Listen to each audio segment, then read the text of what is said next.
So we've invited him here. He just spent a month in Atlanta doing some projects out there, and so he's going to be here for the next few days volunteering and being exposed to how Athens is addressing food waste and hunger. So on that, let's go ahead and have Rob look at your slideshow. And if anyone needs to use the restrooms, there's construction going on here. I believe that on the first floor, if you go downstairs, the restrooms there are working too. Okay. Thank you. Thanks so much.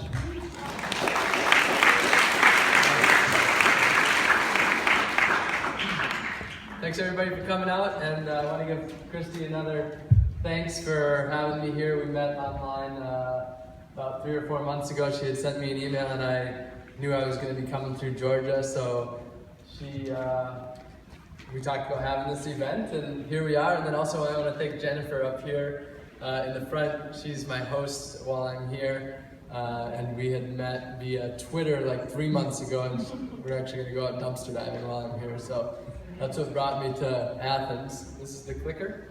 So, as you can see here, I am a dumpster diver. It's not something that I ever intended on becoming in my lifetime. I, 3 or 4 years ago, had never thought of diving into a dumpster in my entire life, had never thought of food waste in my life, really, and because of social stigmas and social norms, I never would have been caught dead diving into a dumpster, let alone chowing into a sandwich in a dumpster. So, let's see. How does this thing work? This thing? Here?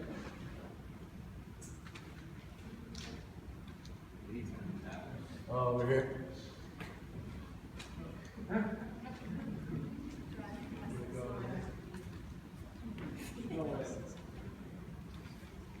Am I pressing the right button? Yeah, press the side button. Yeah! I don't think I did that. I don't think I did. What? This side. This thing? Oh, it's this thing. I've been unlearning technology for the last couple months. It's going on your own. Okay. You're doing it. So I do that. Okay.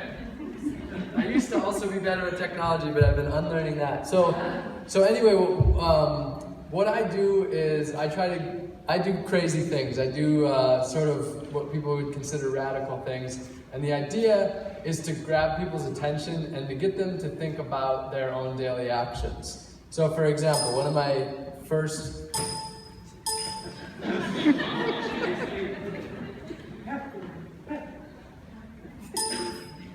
Oh, there we go. I was pressing it the wrong way again. So one of my first big adventures was I decided that I was going to cycle all the way across the United States. I left from San Francisco on Earth Day, April 20th, 2013, and the idea was to get to Waitsfield, Vermont, 4,700 miles away in 104 days. And the idea was, one was to see if I could do it.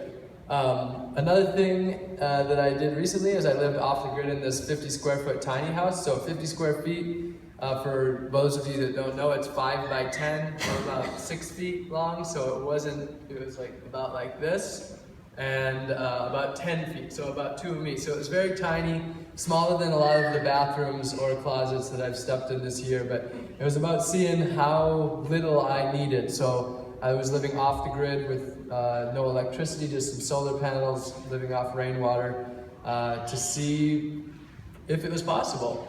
Another thing that I've done a few times is traveling with no money. So on one of my recent adventures, I landed in Brazil without a penny in my pocket, just my backpack with some basic gear, and had to make it to Panama, which was 7,000 miles away. And I did it by hitchhiking 7,000 miles across the country, or across the continent of South America.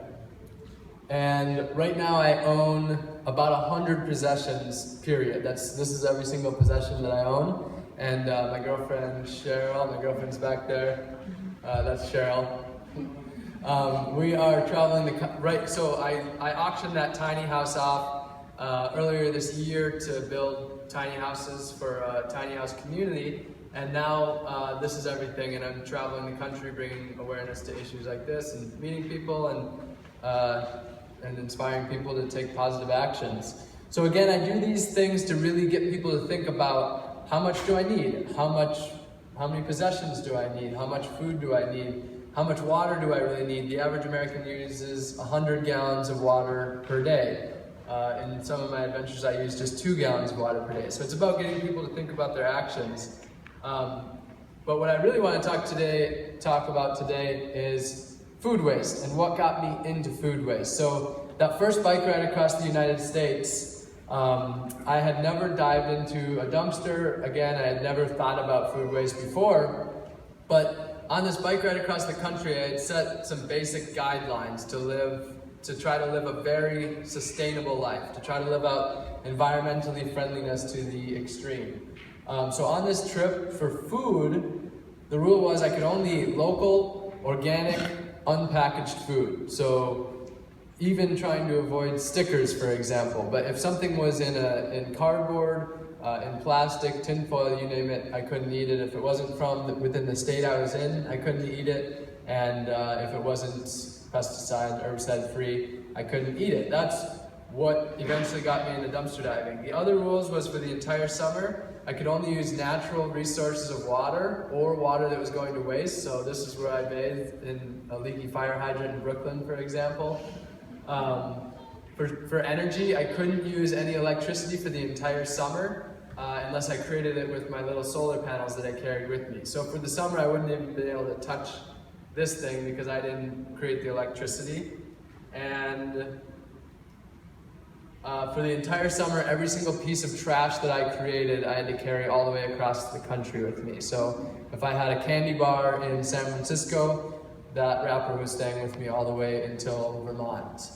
And then lastly, I had to cycle every mile across the country. So of the 4,700 miles, I did 4,699 on my bike and 1 mile on a boat. So I screwed up a little bit. But for food, as I said, I could only eat local, organic, unpackaged food. Now, probably most of you know that doesn't exist in a lot of parts of the United States. There's a term that some of you might know, it's called a food desert. Food desert is an area where there's no access to healthy food. I just stayed in Bankhead for the last month, and there is no grocery store for most people for a 3-mile radius. That's considered a food desert. Now you also have deserts that are hundreds of miles across the country as well, where also there's not much food. So because of that, because I wasn't able to find that food, I had an exception, and that was that I could eat food that was going to waste.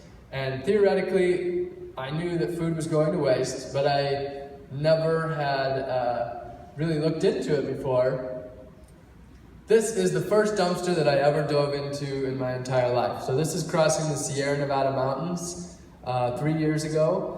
And I was just passing this little grocery store and I decided, well, I'm hungry and I don't have food, so I'm gonna see what is out back. I'm gonna open up this dumpster and see what might be in there. And I was actually pretty surprised with what I saw. Right here is a still frozen half-gallon of ice cream, which I ate with my sunglasses because I didn't have a spoon and was not a good idea.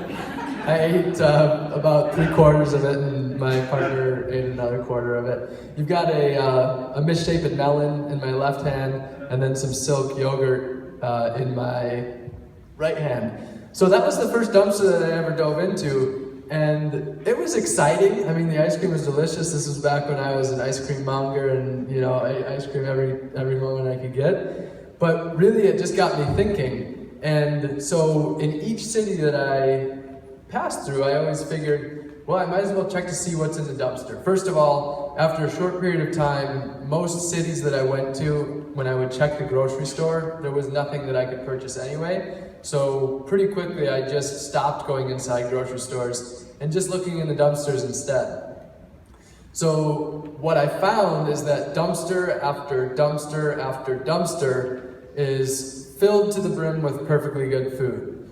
So these are all just 100% typical finds in different stores across the United States. And during that summer, 70% of my entire diet came from the dumpster. So I ate about 300 pounds of food from grocery store dumpsters that entire summer, about 3 pounds a day. And the entire time, at first I was very scared to tell anybody what I was doing. That first dumpster that I dove into, I crept around back and kind of hid behind the dumpster and hopped in when there was nobody there. And it took about a month in. I remember I had talked to Cheryl and I said, should I tell people about this? Should I let people know how much food I'm finding in the dumpster?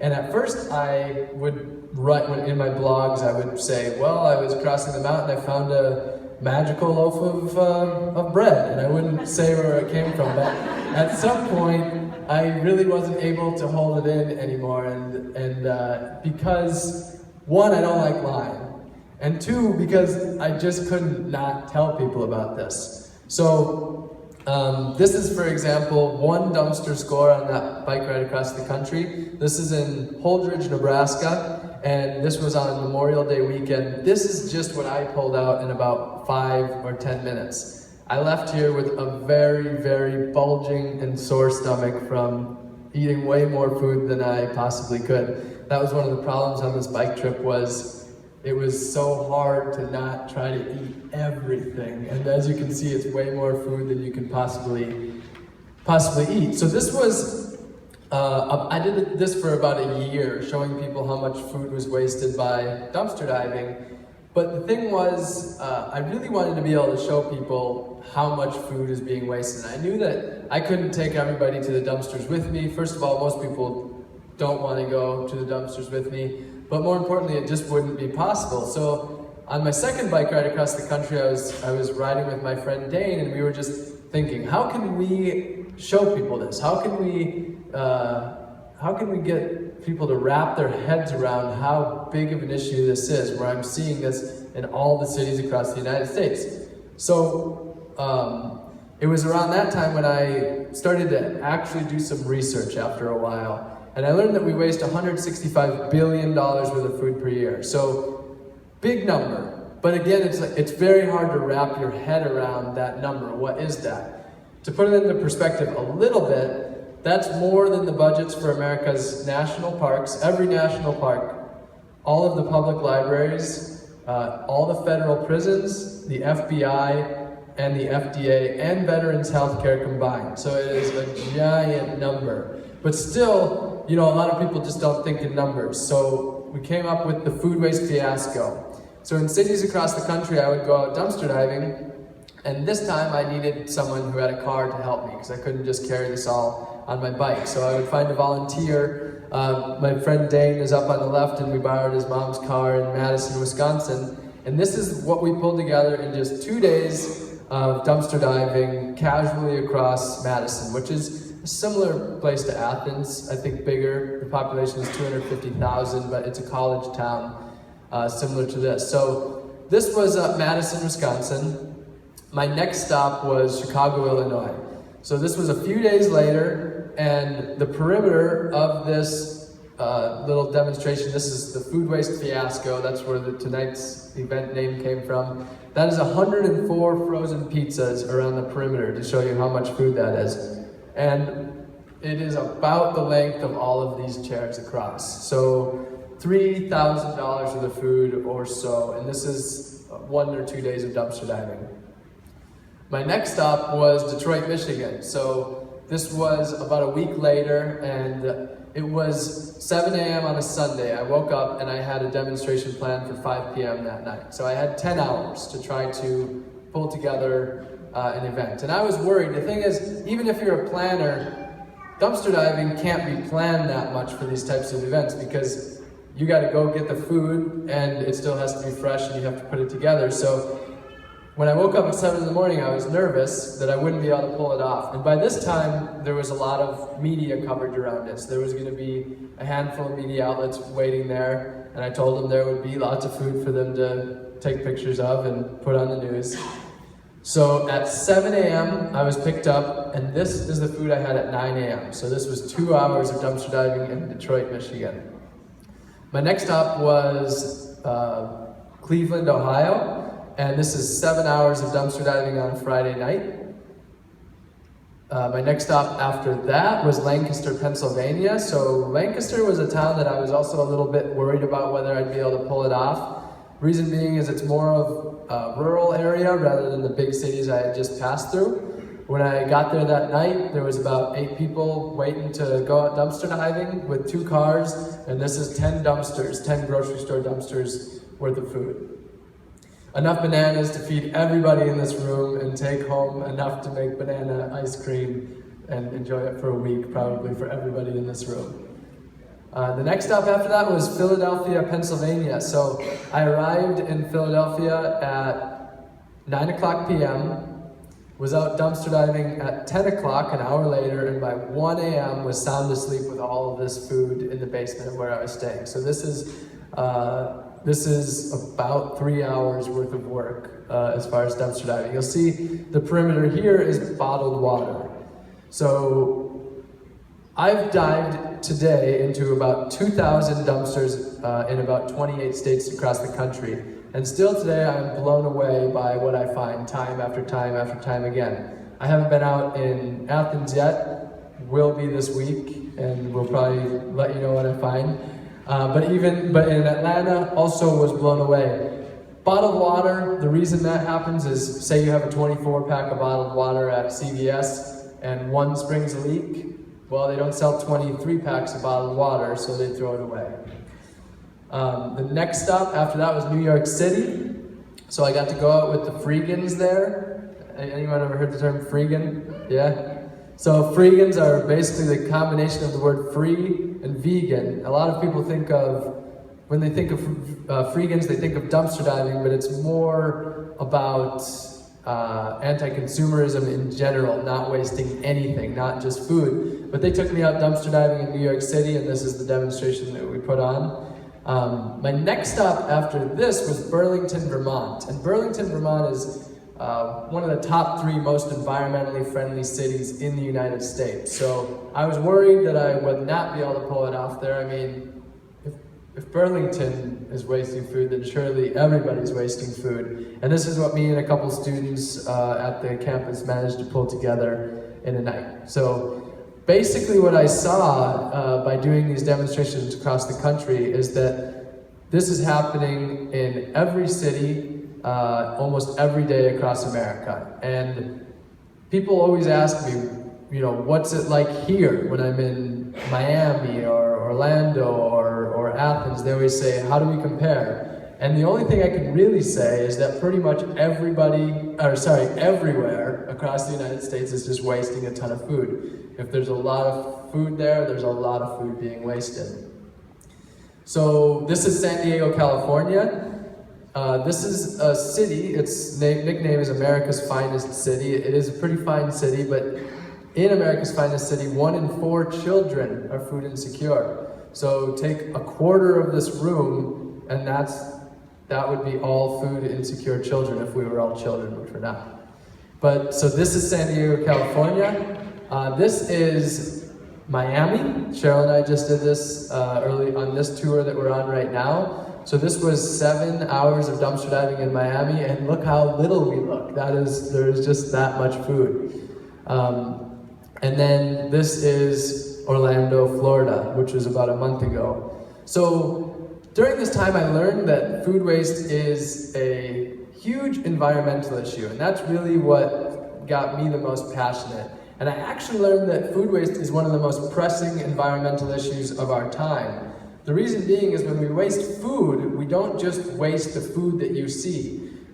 So for example, if you have an apple and you throw that apple away, it's not the apple, just the apple that's wasted. It's all the resources that went into producing it in the first place. So all of the water that was used to grow it. California, which is one of the biggest producer, is in a mega drought. That means that if we waste half of our food, half of that water is being used for absolutely nothing except to throw the food away. Most of our industrial food system is heavily dependent on fossil fuels. So that apple you throw away, a certain amount of fossil fuels went into that apple as well. All of the land. So for example, we are chopping down rainforests all over the world, whether it's in Borneo or the Amazon, or it's the forests in the United States. If we're wasting 50% of the food, that means we're wasting 50% of the land that we decimate just to grow that food. So all of those resources that go into it. Another one is electricity. So in California, as much as 20% of all electricity used is to pump water, which means maybe as much as 10% of all the electricity used in the state of California is just to create wasted food that is never eaten. So I learned that it's a huge environmental issue. Now, at these demonstrations that I was doing, I never intended to give any of this food away because of the stigma of it being from a dumpster. I was fine eating it myself, but wasn't really sure about the whole, well, what if someone gets sick and they come after me, or will people want to? This is San Diego, and this is about 30 seconds after I said, okay, you can take the food now. Most of the food was gone in 15 minutes to 30 minutes. So I've done about 15 fiascos in 15 states across the country, and about 80 to 90% of all of the food has been eaten, and the rest mostly composted. Sometimes we had to put some back in the dumpster. But the beautiful thing is, it's young and old, it's millionaires to people who have not a penny to their name. At these demonstrations, thousands of people have eaten tens of thousands of dollars out of the dumpsters, and people have taken it home and shared it right there on the spot. The more I saw that, the more I realized the food that, the food that everybody here is dealing with is not going to the dumpster. None of this is going to the dumpster. They are the solution of keeping food out of the dumpster. So my mission, if I'm really successful, dumpster diving will be something that our children or the next generation will have no clue what it is, because it won't exist, because no more food will ever be in the dumpster. The idea is to keep food out of the dumpster in the first place.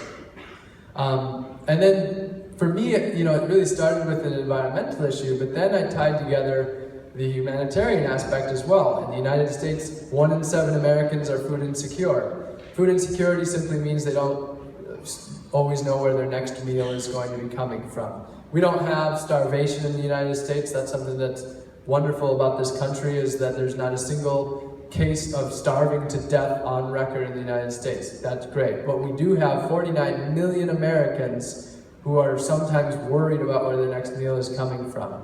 So we have enough food going to the landfill to feed about 300 million Americans. Not just the landfill, a lot of it rots in the fields and things like that, but we have enough food going to waste to feed about 300 more million Americans than we're already feeding, yet we have 50 million food insecure Americans. So it's a no-brainer of a problem to solve, because we can knock out one of the biggest environmental issues of our time and not have hunger anymore. Sounds like a cause worth working on.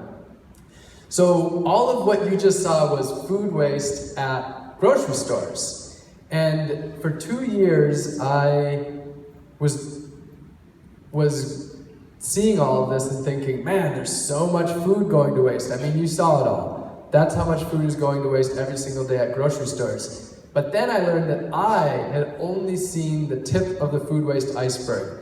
So the largest portion of food actually goes to waste before it ever even gets to the grocery store. So this is Tristan Stewart. He's over in the UK. He's a dude like me. We're pretty similar. He inspired me a lot. Here he is standing with bananas in Ecuador that would normally be for export to the UK, to the United States, to Canada. All of these are going to waste because they're the wrong shape, color, or size. So when you go to the grocery store, you see food that's pretty uniform. When you go to the farmer's market, you see the different shapes, colors, and sizes of things.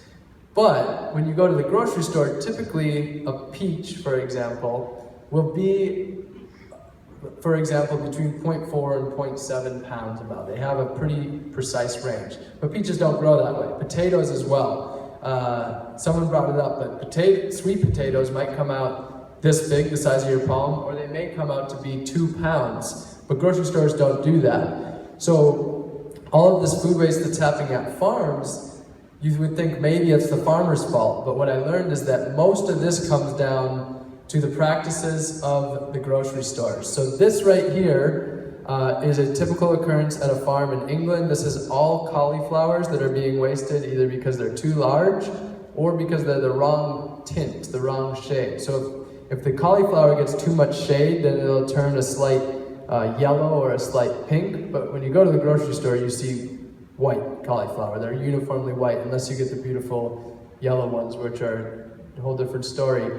But what this is that this is grocery stores with strict aesthetic standards. So farmers are connected to their food, at least to a certain extent today, and they don't really want to waste their food. This comes down to the grocery stores having very strict standards of what they'll accept. One of the problems, though, is that grocery stores have contracts with these farmers, and they say, you can't sell this to anybody else. So if we don't accept it, you still can't sell it. This is a truckload of parsnips, and this is a daily occurrence at this farm. That's the number of parsnips that are going to waste at the farm. So through all of this, even after the first year, people would always basically recite the same thing to me. When I talked about grocery stores throwing away food, they would say, well, grocery stores can't donate food because they'll get sued if someone gets sick. And so many people said it to me, whether it was Facebook comments or YouTube comments or just people in person. So I just kind of accepted it. I thought, well, people are telling me that all across the country, it must be true. And I thought that for about a year. Then I found out about the Bill Emerson Good Samaritan Food Donation Act, which actually waives grocery stores of any liability if someone was to get sick. Not just grocery stores, but restaurants, catering programs as well. This was actually passed in 1996, so 2 decades ago, so it's been around a while. But even being a food waste activist myself, it took me an entire year to know about it. But still, after that, I ran into more hurdles, because this is the United States. Anybody who lives here knows that this is a very sue-happy country, and it does not matter what laws are on your side or not on your side, you can still get sued for doing it in a lot of people's minds. So that's what people kept telling me. They kept saying, well, grocery stores still get sued, even if they're protected.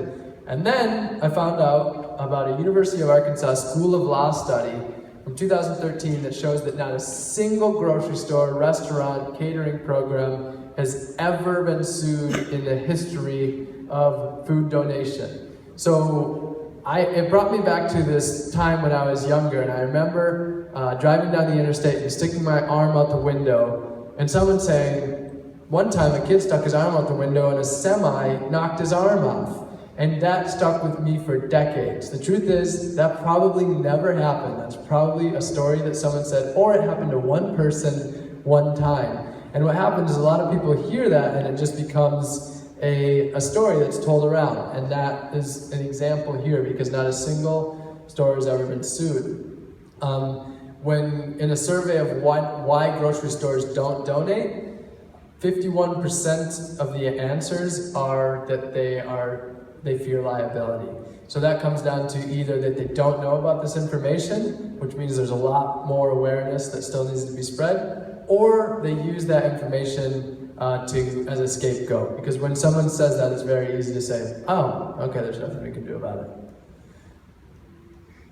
So then I learned that there's a lot of good news, actually. So the United States is the food waste capital of the world by far. We produce more food that doesn't get eaten than any country in the world, without a question. And if you take into account animal feed, which is food that we're growing for animals and then feeding that to animals and then eating the animals, we actually produce enough food to feed 4 American populations. So 1.2 billion Americans could be fed if we were eating grains instead of feeding it to animals. But anyway, what I learned is that there is actually a lot of good news. So there's actually thousands of grocery stores donating food to nonprofits. And since I've been here in Athens this morning, I've seen that there's so many things going on here. I would say that Athens is doing quite a bit better than a lot of cities around the country. So another round of applause for everybody who's working on these issues here. Actually really excited about everything I've been seeing, and excited to hopefully with the composting, where's the composters at? I love that number, but hopefully we can decrease that number by stopping putting the food in the garbage in the first place. But it's awesome that we're turning it into compost. As Joe said, that the hierarchy is composting last. Ideally, we feed the food to people first. So anyway, thousands of grocery stores are donating food to nonprofits, and there's thousands of nonprofits that exist across the country to feed it to people in need. So what can grocery stores do? There's a lot of things they can do. This is the hierarchy basically of what grocery stores can do. Big one is relax cosmetic standards. So that's going to stop the food at the farm from being wasted at the farm, where so much of it's wasted in the first place. So they can sell ugly produce. They can sell the food that's misshapen, different sizes, or they can find a different product for it. So if they don't like crooked carrots, they can sell carrot juice. Or if they don't like a certain look of a vegetable, they can sell vegetable soup. Another thing that they can do is they can mark down products. So when food is a couple days towards the suggested date, they can mark that down half price so that customers can buy that. They can repurpose food within the store. So if they have oranges that one orange in the bag went bad, instead of throwing that away, they can make orange juice in the deli. So they can use their produce. A lot of grocery stores have a deli. Some grocery stores are already doing this, where they pull the products that they aren't going to sell and they use it in the deli. Another thing they can do is donate to nonprofits. Now, that is really the thing that I talk about the most, but you'll notice that it's lower on the hierarchy because you want to decrease the amount of food in the first place. In the United States, if we have enough food to feed 2 American populations, if we donated it all to nonprofits, they would be the one throwing it away because we have just too much food. Then lastly, feeding it to animals and composting it. So composting is great, but composting a good apple, not so great. About 1% or a fraction of a percent of all the resources that went into producing the food are recovered when you compost it. So composting apple cores, carrot tops, things like that is the best thing we can do. Composting edible food that's good, not the best thing we can do. Feeding animals, actually, one of the most environmentally friendly ways to raise meat is pigs off of food waste. And some states are still doing that. Las Vegas is a place that's doing that, for example, where they make thousands of pounds of pork out of food waste. Bad news is that they're feeding them perfectly good food that's wasted at buffets that never should have been wasted. But the good news is that it's at least being turned back into food. And so what can you do?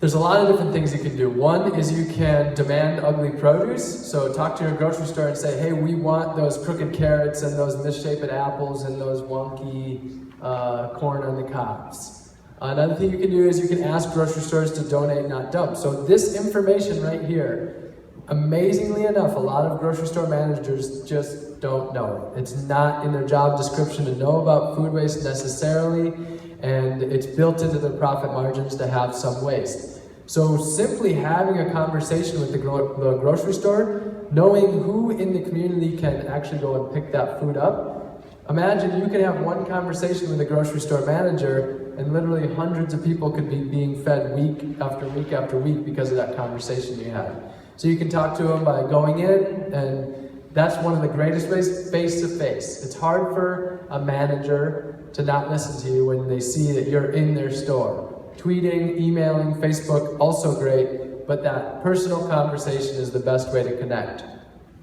I think the biggest thing that anyone in this room can do, including myself, is to lead by example and not waste food. So if we're calling up these companies and they're wasting 20% of their food, which if they're doing millions of pounds or billions of pounds of food per year, that's going to look like a lot. But if they're wasting 10% and you're wasting 10% of your food, then we're really kind of doing the same thing. We just are one person, so we have less food. So a big thing is just don't waste any food. One of the beautiful things about being in this room, of all the environmental issues out there and the humanitarian issues out there, a lot of them can be very daunting, very depressing. The beautiful thing about this is that all of the solutions to food waste are delicious and nutritious and enjoyable. So it's one of the most exciting causes that I've ever worked on that really makes you feel good about life instead of walking away feeling utterly depressed about the state of the world. Another thing you can do is you can grow your own. There's a large amount of disconnect with food, and when you buy that pound of tomatoes for say $1.50, and one of the tomatoes goes to waste, which is like 30 cents, it's like, okay, no big deal, 30 cents, it's just a little bit of money. But when you've grown that food and you have that connection with it, you didn't pay for it, you don't look at it as 30 cents, you look at it as that seed that turned into a tomato, which is a much more beautiful thing than a quarter that you worked for. So growing your own food and seeing where it comes from, and to that same regard, supporting local farmers. The more steps there are in the food system, so for example, if food is being shipped from New Zealand to a packing house in New Jersey, and then from there it gets shipped to a distribution center in Iowa, and then from there it gets distributed to grocery stores, the more points there are, the more likely there is to be more waste and more disconnect. Less reason to actually care about it because it's just dollars and cents on a spreadsheet. Local farmers, they grew that food and they are connected to it and they want to see it eaten, not wasted. Most local farmers take a lot of pride in their food and really don't want to see it in a garbage can.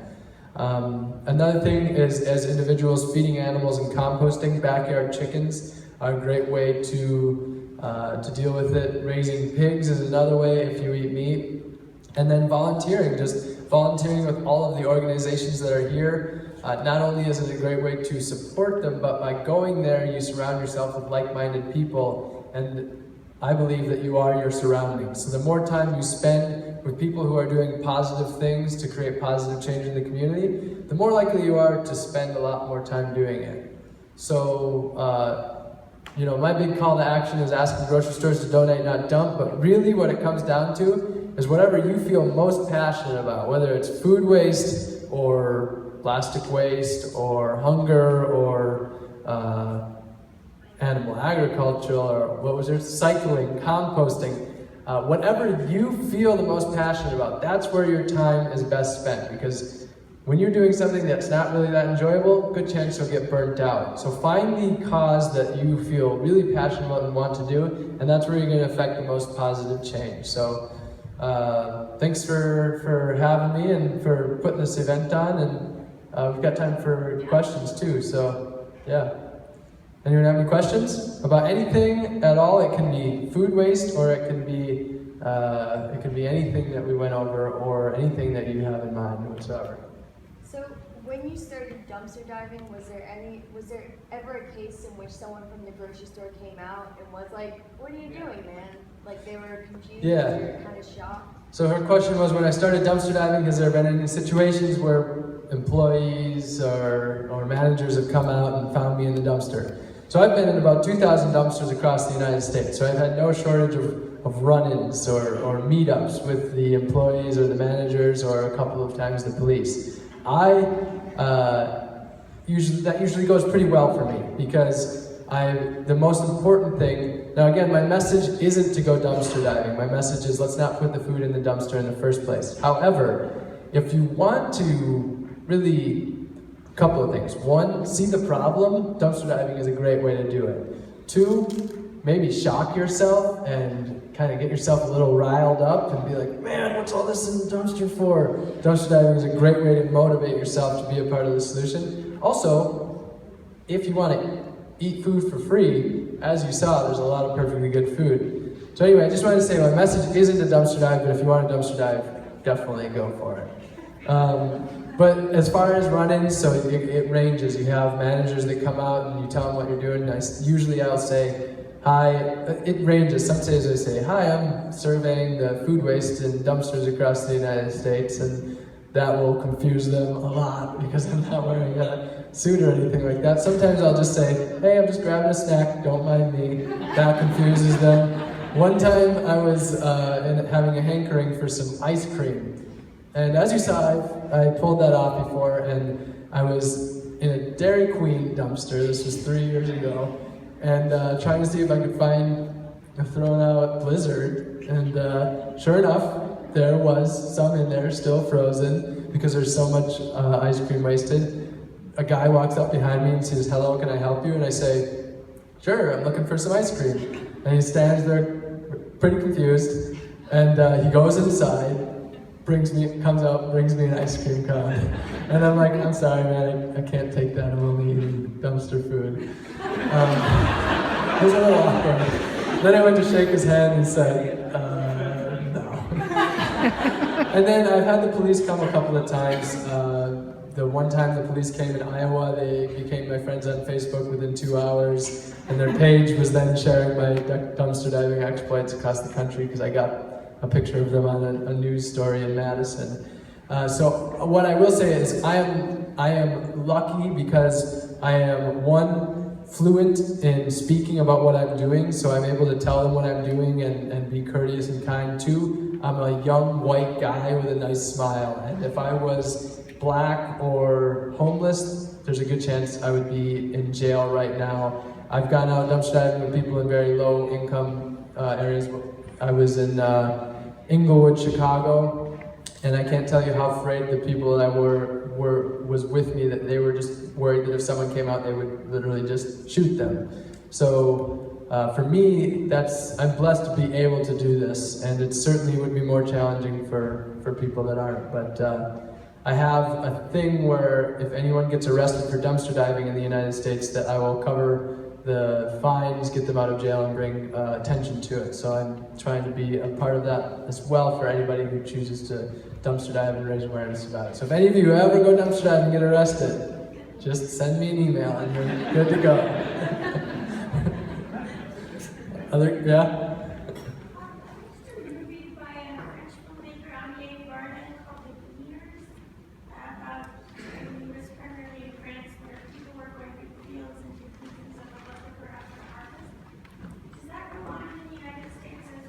Gleaning. So gleaning, I just did it last weekend with an organization called the Concrete Jungle in Atlanta, and we went and picked 1,700 pounds of blueberries from a farm just outside of town. There was 5,000 pounds of blueberries on the bushes, and we only managed to get 1,700. So gleaning is something that dates back a long time ago. In the past, it was just common sense that the peasants would get to come into the field after they harvested and take whatever was left. That was sort of a right of the land, where if there's food going to waste, the people could eat it. Now it's much more complicated, but there is a lot of gleaning, and there is a program in Atlanta, and, well, I mean, you guys did some gleaning. I can actually talk about that. So I'm actually working on a gleaning project here in Athens.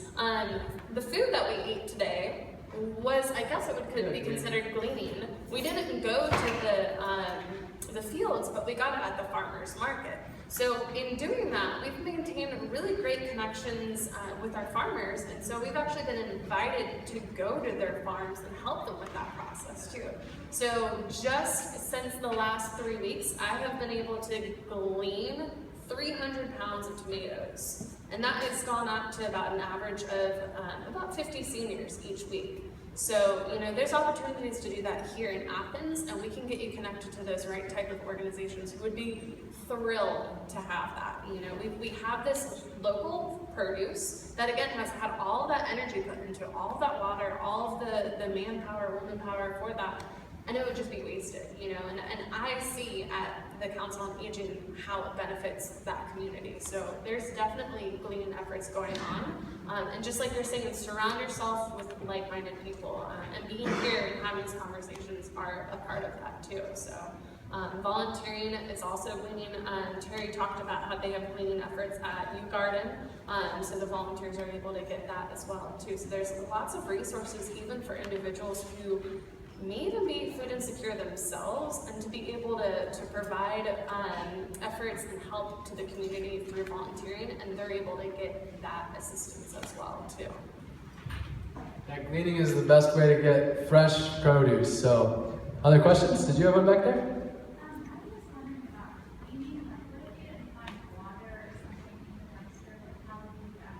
For me personally, she asked about cleaning the food from the dumpster. I have accumulated a very strong immune system. When I was in high school, someone paid me $5 to eat a sponge out of a sink, and I didn't even take the $5. So I've been developing that immune system for quite a while. I have never been sick from eating out of a dumpster in my entire life. The easiest way, if someone was to go dumpster diving, apple cider vinegar and water, wash it with that, and that'll take care of that. Or you can, a lot of food you're gonna cook. A lot of it's already in packages right in the dumpster as we package so much food. So I would recommend washing it. I've eaten it straight out of the dumpster hundreds of times, but washing it, you can never go too wrong with that. Other questions? Are you bike touring right now? The question was, am I bike touring right now? So right now I'm not. Right now I'm taking Greyhound and Amtrak, catching rides with people if they're going that way. So two things with that. One, Cheryl and I are biking across the country again next summer. We're leaving in May from the East Coast and going to the West Coast, May through September. So if anybody wants to, what we're going to be doing is starting gardens for people all across the country. So we'll pull into town and start gardens, and then also anybody who joins can learn how to live sustainably, environmentally friendly, and with less money.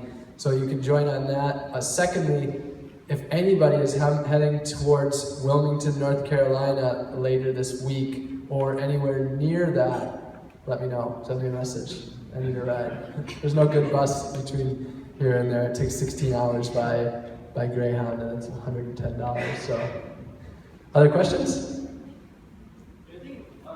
Really general issue for spreading awareness is reaching out to people that might not already be considering those things. Like I think here there's generally people who are environmentally conscious. But can you just speak about dumpster diving is so drastic, and you said you pretty quickly had news media outlets coming to report on it and stuff. Yep. Can you just speak a little about that? How to get media, basically, or just outreach? Okay. So a couple of different things. My tactic, his question is, how do you get people to, how do you outreach? How do you get people to care that don't normally care? My way of going about that is doing things that are exciting and interesting. So dumpster diving is a perfect example. You don't have to care about food waste or hunger to wonder what this guy is doing in a dumpster. And then on top of that, when you see all that food, it's kind of mind-blowing. So I like to do things that are visuals. So one of the most important things, if you want to have successful campaigns today, we are a visual society, you have to have something that they can see. The Food Waste Fiasco pictures are exactly that. You don't have to be eloquent at all if you have a picture like that. So doing something that's visual, gleaning, for example, is a visual thing and a hands-on thing, a way to get people involved. One way to attract a lot of attention to food waste is that you can host a Food Waste Fiasco. It's a great way to attract attention. The media pretty much has always reported on it every time.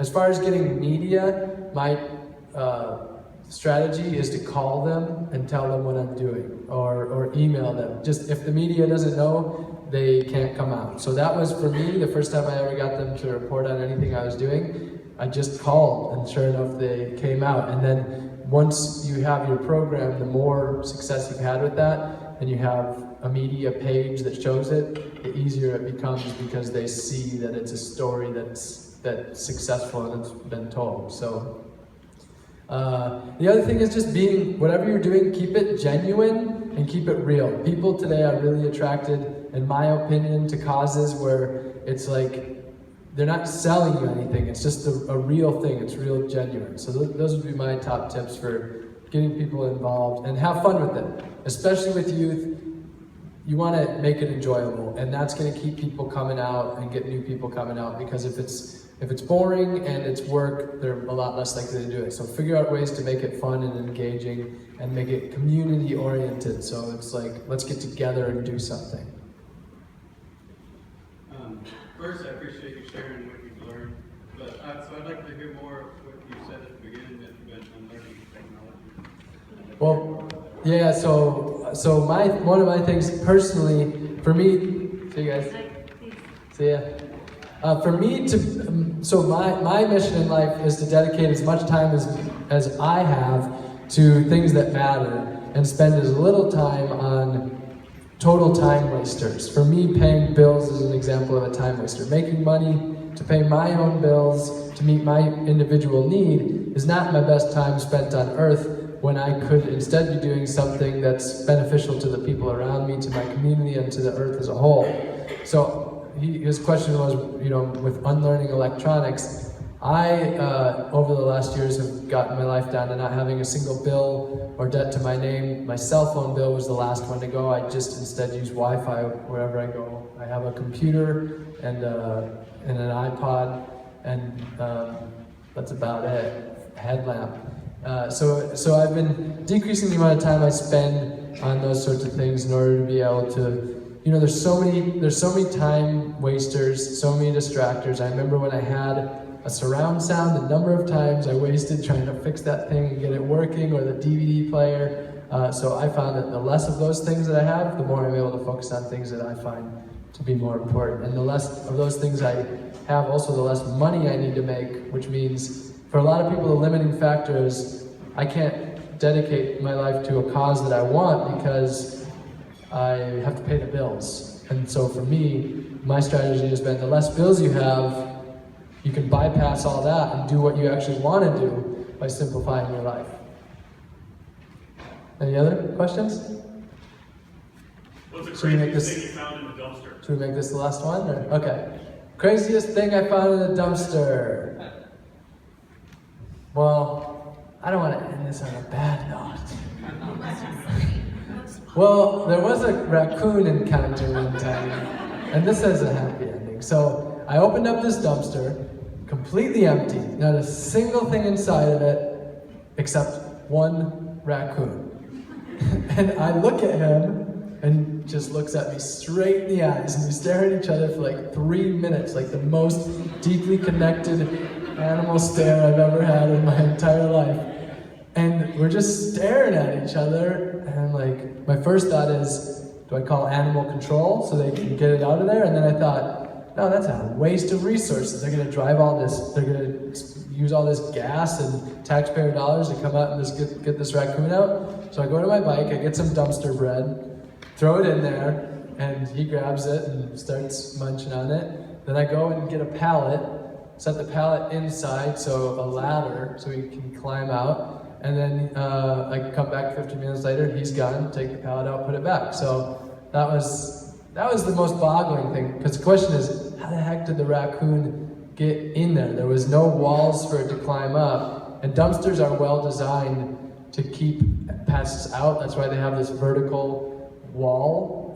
Unless it's resting up against a building, rats can't really get into dumpsters. That's the good design of a dumpster. No clue how it got in there, but the raccoon is a free man, and hopefully he's still out there wandering today eating dumpster food. So, thanks everyone for coming out.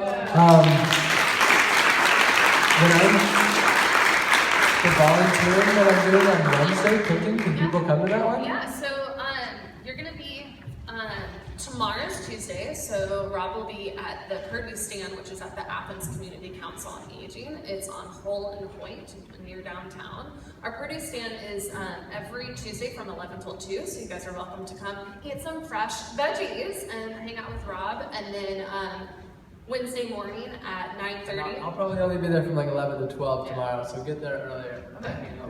Yeah. And then and then on Wednesday it will be 9:30 at the Garden Harvest. And to do all of these volunteer opportunities, you do not have to be a student. If you go to the website givepulse.com, you'll find lots of different volunteer opportunities with Campus Kitchen, with the Food Bank, the Senior Hunger Coalition, and more nonprofits are getting on there too. It's not strictly for students, so you can definitely be a part of that too. Okay. So we're going to go ahead and wrap it up. You'll see that there's some green paper on there. If you want to, feel free to put some information, and then I can definitely pass it on to the right individual as needed. And then if you have any other questions, we've got a couple of our speakers who will be there with some more information. I appreciate everyone coming, and please feel free to take some extras home. No food waste. Thank you, everyone.